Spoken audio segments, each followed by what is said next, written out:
channel English and Economics with Diksha. In this video, I'll explain you second chapter of Flamingo Lost Spring by Anis Jung.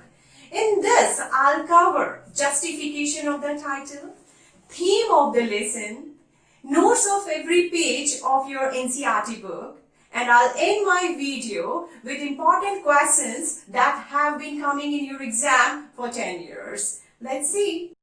सबसे पहले हम इसके title को समझते हैं. Lost spring. Lost spring का क्या मतलब होता है? स्प्रिंग सीजन में क्या होता है? स्प्रिंग सीजन में फ्रेग्रेंस होती है, कलर्स होते हैं, ग्रोथ होती है. इसी वजह से चाइल्डहुड पीरियड को अक्सर स्प्रिंग सीजन के साथ कंपेयर किया जाता है. अब हम लॉस का मतलब समझते हैं. लॉस का मतलब होता है खोना. लॉस स्प्रिंग, बचपन खोना. कौन खो रहा है बचपन? बचपन गरीब बच्चे खो रहे हैं. वो अपना बचपन कैसे खो रहे हैं? वो अपना बचपन क्रैकर इंडस्ट्रीज में काम करके, बेंगल इंडस्ट्रीज में काम करके और ऐसी जगह काम करके जहां उन्हें एक्सप्लॉइट किया जाता है, वहां वो अपना बचपन खो रहे हैं. इस चैप्टर में भी हम यही देखेंगे कि कैसे अनीस जंग दो बच्चों से मिलती है और हमें बताती है कि कैसे वो दो बच्चे अपना बचपन खो रहे हैं गरीबी के कारण. अब हम इसकी थीम को समझते हैं. इस लेसन की थीम क्या है? Child labour. कि चाइल्ड लेबर को क्यों हटाया जाना चाहिए? क्यों हटाया जाना चाहिए? क्योंकि working in hazardous industries retard there proper development.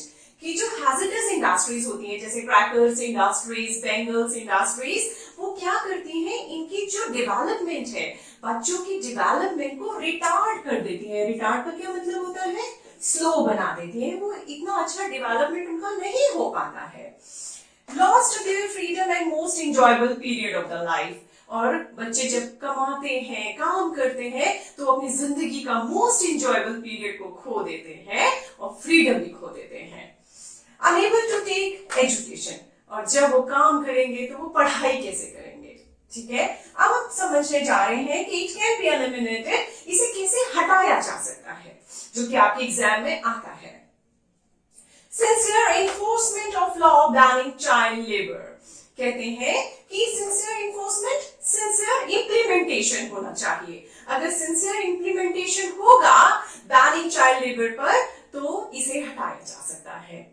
Compulsory and free education for children. और बच्चों के लिए जो एजुकेशन है उसे फ्री कर देना चाहिए और कंपल्सरी भी कर देना चाहिए, ताकि वो एजुकेशन को अच्छे से ले सके. Provision for free meals. और उन बच्चों के लिए जो खाना है वो फ्री कर देना चाहिए, ताकि उन्हें कमाने की जरूरत ही ना हो. Active participation of society. और सोसाइटी का भी एक्टिव पार्टिसिपेशन होना चाहिए. कि अगर कोई भी पर्सन है और अगर वो देखता है कि 14 साल से नीचे कोई बच्चा कहीं काम कर रहा है, तो उसे पुलिस में कंप्लेन करनी चाहिए. ठीक है. अब अनीस जंग इस लेसन में दो बच्चों से मिलती हैं, और इस फर्स्ट पार्ट में वो साहिब आलम से मिलती हैं और सेकंड में मुकेश से. इस वीडियो में हम फर्स्ट पार्ट को कवर करते हैं. ठीक है. सबसे पहले ऑथर अपना एक्सपीरियंस साहिब के साथ बता रही है. कहती है, met a boy who was a rag picker. वो क्या है? एक कूड़ा उठाने वाला लड़का है. Finding a gold in garbage dump. Garbage dump कूड़ा, ठीक है, कूड़े का ढेर. एंड गोल्ड, यहाँ पे उन्होंने वर्ड गोल्ड का क्यों यूज किया है? क्योंकि गरीब बच्चे कूड़े में से ना हमेशा छांटते रहते हैं कि शायद किसी अमीर ने कुछ ऐसा फेंक दिया हो जो उनके लिए बहुत ज्यादा इंपॉर्टेंट हो. उसके बाद came from Dhaka, Bangladesh as a storm cleaned their fields and homes.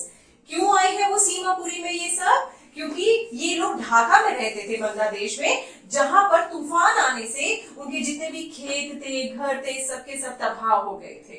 ठीक है. Unable to fill their belly. Unable to fill their belly कि वो लोग अपना पेट भरने के लिए भी उनके पास खाना नहीं था.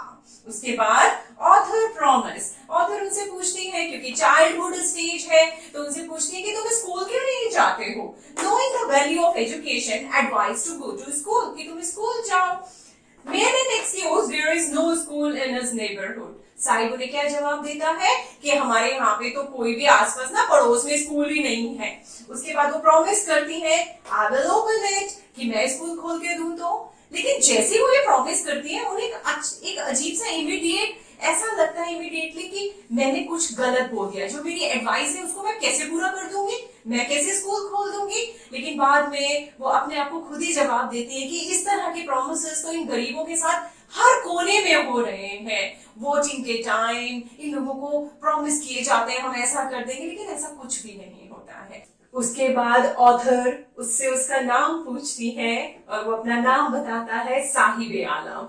और उसके नाम में क्या आयरनी है, ये क्वेश्चन अक्सर आपको आ जाता है।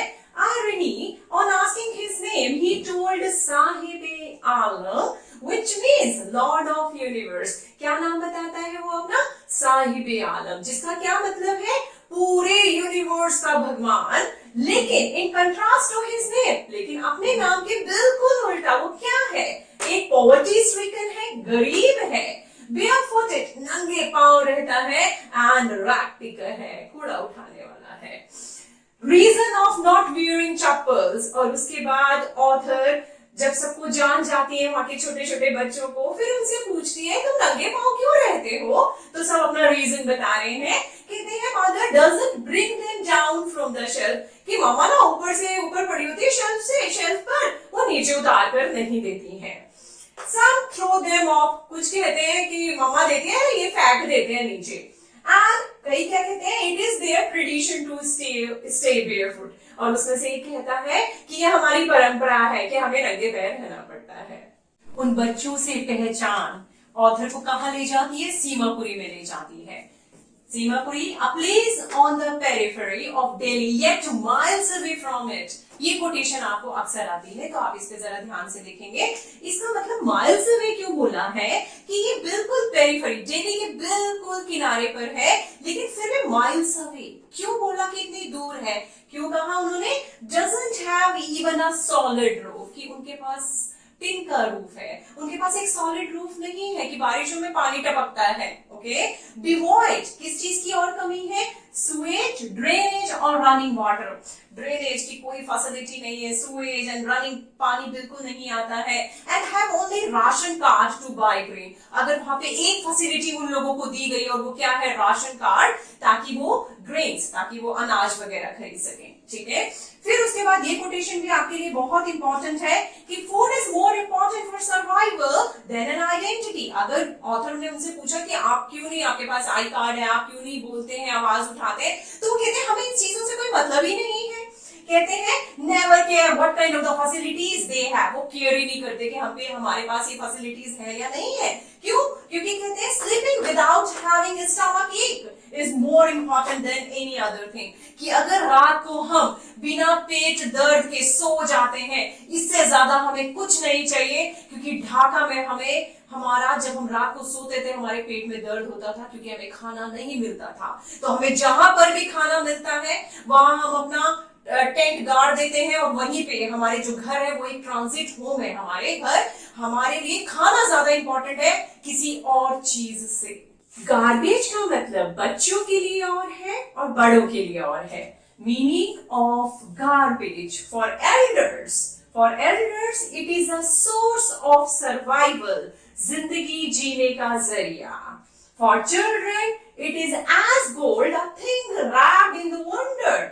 क्या है? बच्चों के लिए गोल्ड की तरह है, ये एक सिंबॉलिक वे है। उन्हें क्यों वो गोल्ड की तरह लगता है? क्योंकि कभी कभी उन्हें वहां से 10 रुपए का नोट मिल जाता है और कभी कभी 1 रुपए का नोट मिल जाता है, और उसके बाद भी वो ढूंढना बंद नहीं करते हैं, वो ढूंढते ही रहते हैं। Change in sahibs life, Sahib की लाइफ बदल जाती है। Got a job in a tea stall, उसको जॉब मिल जाता है टी स्टॉल में। Was paid 800 rupees and all his meals, और उसको वहां पर 800 रुपए मिलते हैं और खाना मिलता है।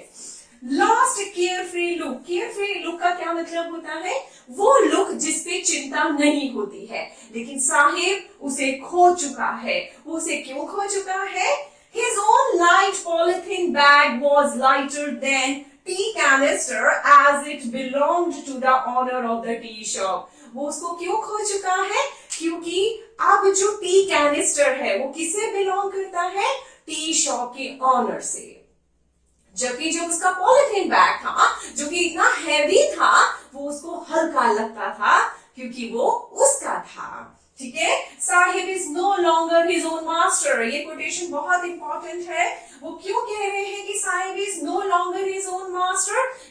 अब उसका अपनी लाइफ पे कोई राइट नहीं रह गया है। अब उसे किसके इशारे पे काम करना है? टी शॉ के ऑनर के इशारे पर, कि वो जहां कहेगा उसे जाना पड़ेगा, उसे वो जो कहेगा उसे करना पड़ेगा। अब हम लास्ट 10 years के इंपॉर्टेंट क्वेश्चंस करेंगे। पहला question, what was sahibs full name? Was it a suitable name for him? यानी कि ये आयरनी पूछ रहे हैं वो इस क्वेश्चन में आपसे, और ये नोट्स 3 में आपको इसका आंसर मिल जाएगा। Okay, Singapore is on the periphery of Delhi, yet miles away from it. Metaphorically, explain what the author mean by this. ये आपको किसमें हेल्प हो जाए? कहाँ से हेल्प लेंगे आप? नोट्स 5 से। Together they have imposed the baggage on the child that he cannot put down. ये कोटेशन बहुत इंपॉर्टेंट है, जिसका मतलब है कि बच्चों पर जिस भार को थोपा जाता है, imposed माने थोपना, फोर्सफुली किसी चीज को थोपना, कि बच्चों पे जिस भार को थोपा जाता है वो चाहने पे भी उसे नहीं उतार सकते हैं। कौन सा भार? पैसा कमाने का भार। Who do they refer? They कौन है इसमें? Parents of poor children. What is the baggage? Baggage जिम्मेदारी का बोझ। And why can the child not get rid of it? और बच्चे चाहने पर भी इस बोझ को नहीं हटा सकते, क्योंकि उनके पेरेंट्स उन्हें कहते हैं कि आपको रोटी तभी मिलेगी जब आप कुछ कमा कर लाओगे। ठीक है। Fourth question, explain the significance of the title Loss Spring. ये justification of title में इसका आंसर आपको मिल जाएगा। Why should the child labor be eliminated and how? कि child labor को क्यों हटाया जाना चाहिए और कैसे, ये आपको थीम में इसका आंसर मिल जाएगा।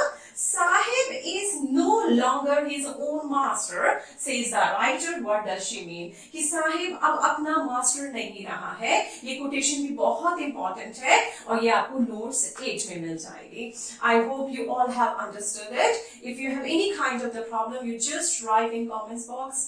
Bye.